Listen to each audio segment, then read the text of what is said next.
Hi, welcome back to Guitar Slinger TV. I'm Jon Bivona. And I'm Paul Vario. Paul. John. What is music? What is music? It? What is music? Who are we? Why are we here? Oh, now. I'm just a humble guitar teacher in Bayside, Queens. But what is music? Well, music is organized sound. Yes, it is. And truthfully, if it's art, I can organize any sound, present it as art, give it a name, and, well, it's... That's my new song. It's called I Clap Twice on the Internet. I love it. You could dance to it. You could make love to it. It's got a good beat. Right? But, I mean, that's really... If you want to go there... I do. That's kind of what music is. It's organized sound that's presented to you by an artist. Let's go a little bit deeper into that today, though. Please. Because... well, on Guitar Slinger TV, we're going to be talking about a lot of music stuff. And, well, we want you to kind of know where we're coming from and talk about maybe having a basic glossary that you can refer back to and know what some of the terms are that we're dealing with here. When I work with my students, I like to break music down into 5 elements, 5 basic elements. And real quick, those are melody, harmony, rhythm, timbre or tone, and dynamics. But, I mean... we're doing this stuff all the time on guitar. Maybe we're not really thinking about it. And maybe if we do think about it, it will allow us to maybe work on some of the things that we can improve on. Some people are really good lead players, but they're pretty terrible at rhythm. There's a lot of them. Some people can strum chords all day long, but, well, they're not so great at solos. Right. Some people play heavy metal, and they only know one sound, just loud, phaser set to kill. Yeah, and then there's those players who could do it all. We don't like them. No, we're not fans of yours. No. Go away. Yes. The internet is ours. Yes. So let's get started. So number 1 is melody. And I like to start with melody first because with the guitar, we have 12 different pitches that we work with. The guitar is, it's a Western musical instrument. It comes from the Western musical tradition of classical music. If you look at all the orchestral instruments, basically, they're 12-pitch instruments. The piano is a 12-pitch instrument. Sitar lessons, there's lots of them on YouTube. Go check them out. I have no idea how to play it. But what is the current, what do you charge for a sitar lesson? I don't know. How many strings does it have? I would charge by strings. Okay, moving forward. So, let's just talk a little bit about melody. When you play one pitch, followed by another, followed by another, followed by another. You can play the same pitches several times in a row. We're just dealing with single notes. That's melody, and that's a pretty terrible chromatic melody. I think John Williams, the famous composer, had mentioned that when he had composed the theme for Close Encounters of a Third Kind, he was trying to come up with the essence of melody. Right. So 1, 2, 3, 4, 5. He said, I think a melody needs to have at least 5 notes to be a melody. That's pretty cool. Yeah. I tell my students all the time, the melody is the part of the song that you sing along to. It's the part of the song you can hum along to if there's not a vocal part. It's what you sing in the shower or when you drive your car. It's what gets stuck in your head.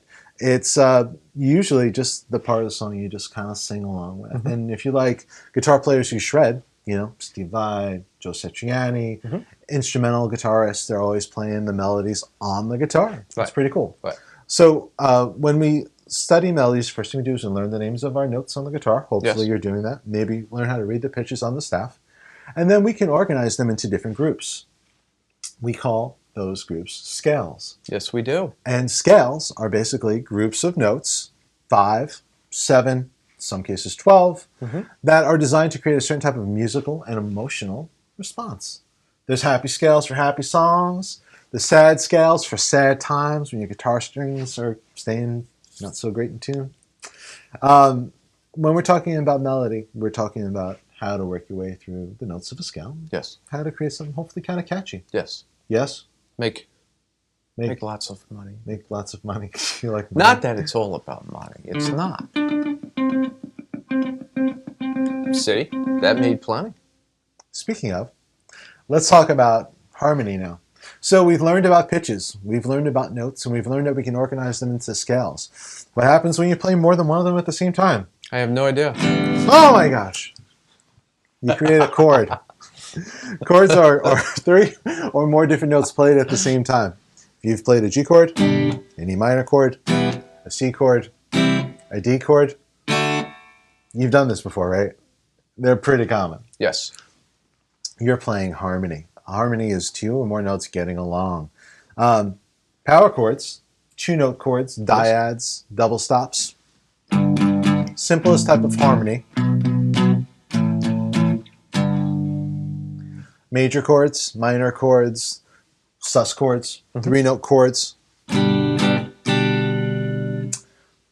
7 chords. Sure, why not? 7 chords, major 7 chords, minor 7 chords. Lovely, I like that chord. Those are 4-note chords. You can have 5-note chords. Any. You can do whatever you want. It's music. Okay. That's the great thing about it. So when we're talking about harmony, we're going to be talking about chords, power chords, things of that nature. Yes. Rhythm. Very important. You got rhythm? No. I don't believe you. Give me some rhythm. All right, here we go.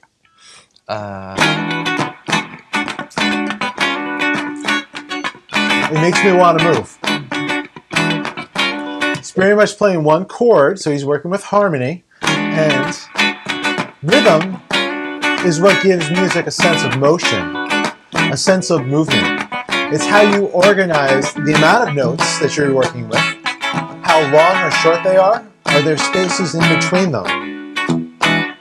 When we're working with rhythm during our guitar lessons, we'll be talking about those elements. We'll also talk about tempo with that as well. Yes. Tempo is the speed of the music. And when we practice, we always recommend our students practice slowly. Start very slowly and build it up. Yeah, 60 beats per minute. That's like kind of a default slow tempo. You should be using a metronome. Yes, metronome always. app, online metronome.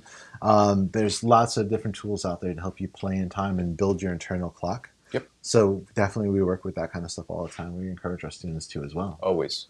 Number 4, timbre. It's a Timbre. weird word. It's a weird word. I like it. Usually only people who go to music school ever hear it. It's a good one. Timbre. Timbre. Timbre. And even if you don't know what it means, use it in a party around your musician friends. It might impress a boy. It might impress a girl. Exactly. You never know. Timbre. We're here to help. Timbre. Timbre? Timbre. Or tone. Let's go with tone. Tone. Tone's much easier. Listen, you're playing the musical instrument. It's going to create a sound. Electric guitar is really easy to switch your tones up. If you have multiple pickups,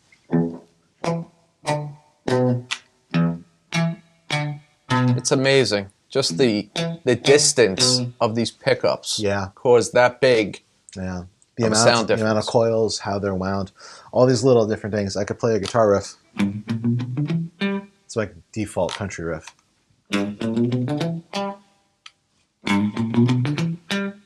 Sounds kind of different. I could affect tone with the electronics of my instrument, my tone control. I could affect the tone with my pick or not using a pick. We don't have to use a pick. You don't. You play with your fingers.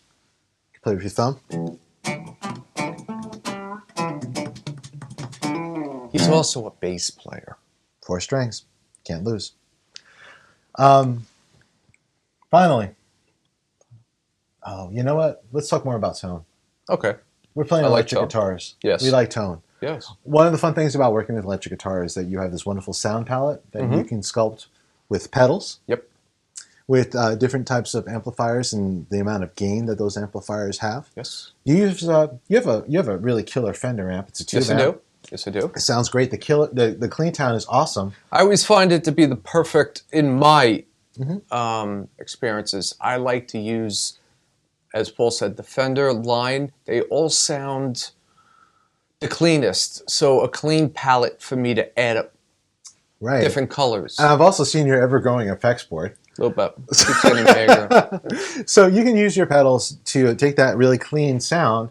You can dirty it up with some distortion pedals. You might have 1 or 2 in that board. You could use some time-based pedals for like reverbs or delays.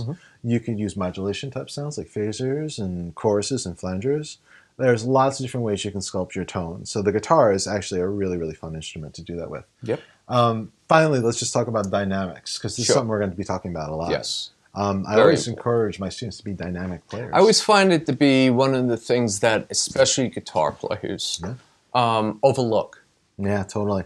I mean, I got into playing guitar because I like rock and roll is kind of loud by default. But even my favorite bands, even like some of the metal bands I like, tend to be really dynamic. They have soft parts that make the loud parts sound that much louder. Nirvana, I think, are a classic rock band that really exploited dynamic usage. I Listen agree. to Nevermind. Every song gets loud and soft, loud and soft, loud and soft. It's pretty genius.